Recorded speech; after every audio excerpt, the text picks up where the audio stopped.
કચ્છથી મહત્વપૂર્ણ સમાચાર। કચ્છમાં ભૂકંપના આંચકાઓનો સિલસિલો યથાવત। આજના દિવસે ફરી એકવાર 11:12 કલાકે નોંધાયો છે આંચકો। પૂર્વ કચ્છના રાપર વિસ્તારમાં 3ની તીવ્રતાનો નોંધાયો છે આંચકો।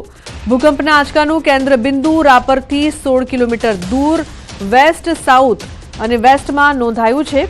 તો જે પ્રકારથી ભૂકંપનો આંચકો અનુભવાયો છે 16 કિલોમીટર દૂર રાપરથી કેન્દ્ર બિંદુ છે તે નોંધાયું છે। કચ્છમાં ભૂકંપના આંચકાનો સિલસિલો હજુ પણ યથાવત જોવા મળી રહ્યો છે। તો 3ની તીવ્રતાનો ભૂકંપનો આંચકો અનુભવાયો છે। લોકોમાં ડરનો માહોલ। ભૂકંપ આવ્યા બાદ લોકો ઘરની બહાર નીકળી ગયા હતા। મેહુલ જોડાયા છે વધુ માહિતી આપવા માટે। મેહુલ, શું વધુ અપડેટ આ સમગ્ર મામલે?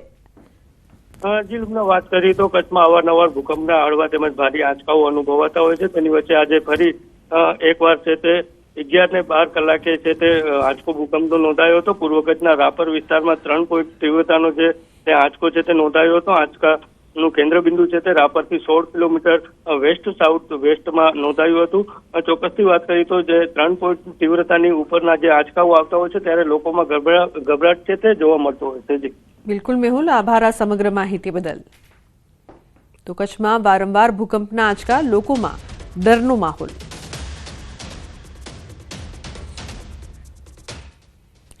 अन्य महत्वपूर्ण समाचार। राजकोटथी कोरोनामां मृत्यु पामेला कर्मचारीनी सरकारी सहायमां कटकी।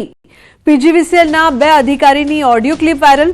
25 लाखनी सहायमां 10 लाखनी कटकीनो प्लान। ऑडियो वायरल थया बाद सस्पेन्शननी कार्यवाही। पीजीवीसीएलना एचआर मैनेजर अविनाश कटारानुं निवेदन। रूपिया मांग्या छे, आप्या पण नथी अने लीधा पण नथी।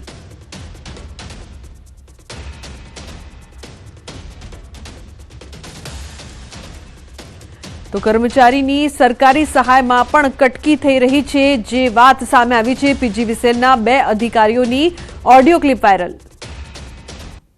હવે સાહેબ આપણે એના લાભની વાત છે। હા હા બોલો બોલો। એટલે તમે જરીક વચ્ચે રહેજો એટલે એને છે ને વિશ્વાસ આવી જાય। હા હા બરાબર। હા હા એમાં શું છે સાહેબ, આપણે કોરોનામાં એના કંઈક પપ્પા ગુજરી ગયા। હા એક્સપાયર થઈ ગયા।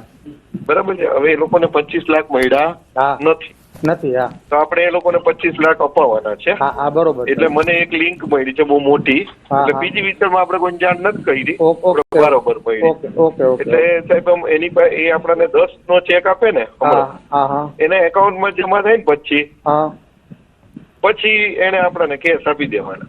Okay okay okay okay. એટલે થઈ જશે, એમાં વાંધો નહીં આવે ને? નહીં વાંધો આવે સાહેબ।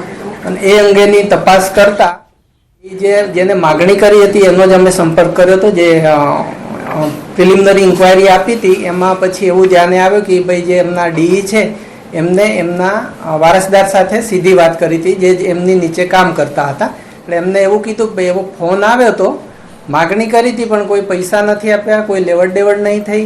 છતાં આવું એક નિયમ મુજબ એલાવ નથી, એટલે સક્ષમ અધિકારીની મંજૂરી લઈ અને એ લોકોને સસ્પેન્ડ કરી અને